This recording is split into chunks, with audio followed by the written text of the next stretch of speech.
भक्त पराधीनो। भगवान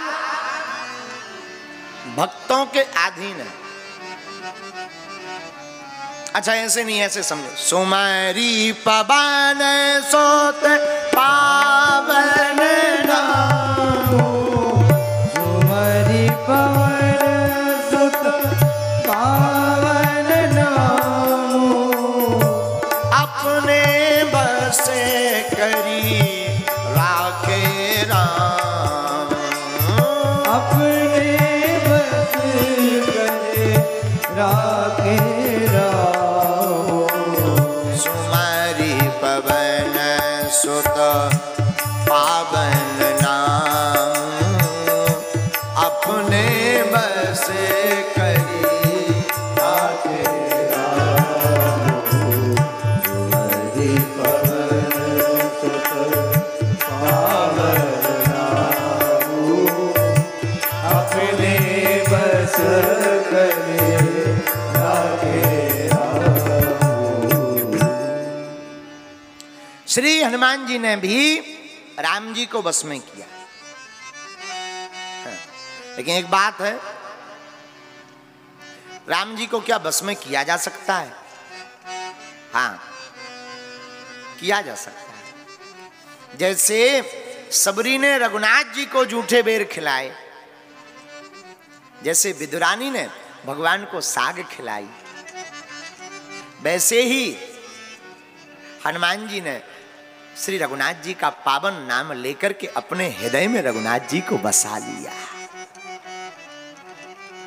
कल एक शास्त्री जी मानस की चर्चा कर रहे थे, बड़ा अच्छा अर्थ कर रहे थे इस चौपाई का। बोले महाराज जी, हनुमान जी अपने बस करी, हनुमान जी तो दास हैं, स्वामी को भला क्या बस में करेंगे हैं? तो उन्होंने अर्थ बड़ा अच्छा दिया। बोले इसका अर्थ हमारा मानना ऐसा है, अपने बस करी, अपने हृदय में बसा लिया श्री रघुनाथ जी को हमेशा के लिए। जब मौका मिला सोई जासु हृदय आगार, बसहि राम सर चाप धरी, अपने सीना को फाड़ कर रघुनाथ जी को दिखा दिया। मेरे माई बाप भगवान भक्तों के अधीन है। वो जगत देवता, वो जगत के आधार हमारे ठाकुर जी भोले भक्तों में डूब जाते हैं।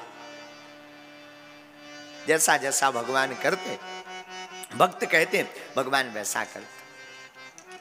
वो करमेती बाई की कथा क्या कहना, बड़ी अच्छी देवी हुई करमेती बाई।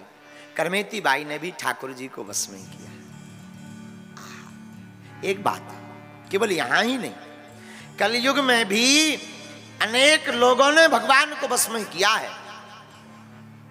राजस्थान में एक जगह है सालासर बालाजी। सालासर बालाजी के एक महंत हुए पूज्य श्री मोहन बाबा। मोहन बाबा अपनी बहन जी के घर पर राजस्थान में रहते थे, सालासर में। वो दिन ना रात एक कीर्तन गाते थे, जो हम लोग कीर्तन में गाते ना कथा के बाद, कथा के पहले, सीताराम हनुमान सीताराम हनुमान। वो यही कीर्तन 24 घंटे गाते थे।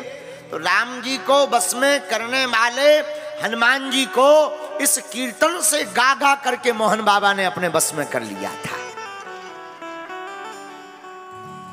ये कोई द्वापर त्रेता की बात नहीं हम बता रहे हैं आपको महाराज, ये कलयुग की बात बता रहे भैया।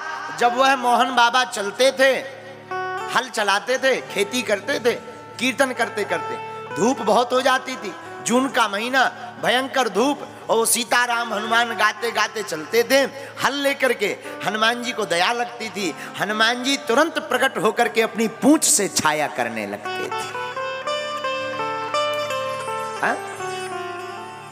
ये इससे सिद्ध हो गया, अहम भक्त पराधीनो। भगवान भक्त के अधीन है। जैसा जैसा भक्त नचाता भगवान वैसे ही नाचते। जो भक्त कहता भगवान वैसा करते। जैसे ठाकुर जी को तुम रिझाओ भगवान वैसे ही रिझा। कोई कहता तुम हमारे मित्र हो, ठाकुर जी मित्र बन जाते। कोई कहता आप हमारे परमेश्वर हो, वो परमेश्वर बन जाते। कोई कहता आप हमारे स्वामी हो, वो स्वामी बन जाते। कोई कहता आप हमारे दाता हो, वो दाता बन जाते। जैसे जैसे भक्त जिस भाव से भगवान को देखते, भगवान उसी भाव में प्रकट हो जाते। अच्छा, लेकिन एक बात, भगवान प्रकट कब होंगे और भक्त के बस में कब होंगे? जब ठाकुर जी को हम आप ध्याएंगे, गाएंगे, उनकी कथा को सुनेंगे, उनका नाम का कीर्तन करेंगे, तभी भगवान हम पर कृपा करके रीझेंगे। अब तुम सोचो कि 7 दिन करो राधे राधे, फिर सब आधे आधे, और फिर कहो महाराज आप तो कथा सुनाएंगे कि भगवान भगत के बस में है, आज तक तो कछु ना भो। ई हाल में महाराज कुछ ना हो। ये तो छोटी मुंह बड़ी बात हो गई। एक बार एक चूहा पेड़ के ऊपर टंगा था, बेचारा रहा होगा विदिशा का। एक चूहा पेड़ पे टंगा, हाथी नीचे से जा रहा था, बेचारे चूहा का पैर फिसल गया, हाथी पे गिर गया। दूसरा चूहा भी उसी ढाल पर था, जहां एक चूहा हाथी के ऊपर गिरा, सोई दूसरा चूहा ऊपर से चिल्ला के बोला पकड़ के रख, पकड़ के रख, दबा के रखना, मैं भी आ रहा हूं ऊपर से। लो हद हो गई। और जो चूहा नीचे हाथी के ऊपर गिरा था वो सूंड पे पहुंच गया, तो जो ऊपर डाल में था वो तुरंत नीचे हाथी के ऊपर गिरा, सो पूंछ पे गिर गया। किसी ने पूछा कि तुम पूंछ पे चढ़ के क्या कर रहे? अरे बोले देखा नहीं, एक चूहा आगे सूंड के ऊपर है, कहीं बैलेंस ना बिगड़ जाए, हम बैलेंस बना रहे हैं। बताओ, ऐसे भी कई लोग बैलेंस बनाते हैं। हमने कहा जय हो। हमने चूहा से पूछा कहीं विदिशा के तो नहीं? बोले हाँ। हमने कहा तब तो ठीक है, बैलेंस बना। फिर तो बैलेंस बना। ऐसे ही एक बार अस्पताल वो भी हाथियों का। अब हाथियों का अस्पताल छोटा मोटा तो होगा नहीं, भारी भारी बेड होंगे। हाथियों का अस्पताल, भारी भारी बेड। एक हाथी की तबीयत खराब, 4-5 बेड डले थे, एक चींटी गई सो लेट गई। डॉक्टर ने पूछा तुम क्यों लेटी? बोले अगर हाथी को खून की जरूरत पड़े तो मैं तैयार। हेलो पता है, लो चींटी खून दे रही है। हमने उनसे भी पूछा कहीं विदिशा की? वो भी बोली हाओ। अच्छा, लेकिन ये क्या बुंदेलखंड की हाव का कोई ठिकाना नहीं है। हमारी बुंदेलखंड की हाव, इसका कोई मतलब ही नहीं। अगर तुमसे कोई कहते क्यों भैया कल आ जाओ, हाव हाव हाव हाव, मतलब जो मानो 50-50। एक बुंदेलखंडी आदमी, एक चाइनीज आदमी और एक अमेरिका का, तीनों बैठी, और तीनों आदमी बैठ के चाय पी।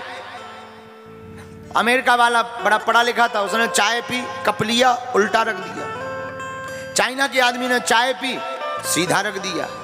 बुंदेलखंडी आदमी ने कप जो है आड़ा रख दिया, तिरछा। तो बेटर आया, बोले हमें समझ में नहीं आया। अमेरिका वाले से पूछा ये तुम्हारा कप सीधा क्यों है? बोले हमको चाय और चाहिए। चीन वाले से कहा ये तुम्हारा उल्टा क्यों है? बोले हमें नहीं चाहिए। बुंदेलखंडी से पूछा ये तुम्हारा आड़ा क्यों है? इनका तो समझ में आ गया कि इन्हें चाहिए, इन्हें नहीं चाहिए, तुम्हारा क्या मतलब? बोले अगर हो तो दे दो, बाकी हम भिखारी नहीं है। हमने उससे भी पूछा क्यों विदिशा? तो वो भी बोलो हाओ। हम कहा नहीं ठीक है। हाँ, ये ऐसे लोग विदिशा में ही पाए जाते हैं। तो भगवान भक्त के बस में है, पर भक्त के बस में भी कैसे? जो भक्त भगवान में डूबता है, देखो भगवान खोजने से नहीं, भगवान में खो जाने से भगवान प्राप्त होते हैं। बोलो सीताराम। उनमें खो जाओगे तो भगवान मिलेंगे, नहीं खोओगे तो कुछ भी हाथ में नहीं लगेगा, सिर धुन करके पछताओगे। और भगवान को पाना है तो हम तो एक ही गीत हमने लिखा है, अब हम आपको सुना करके बताते हैं।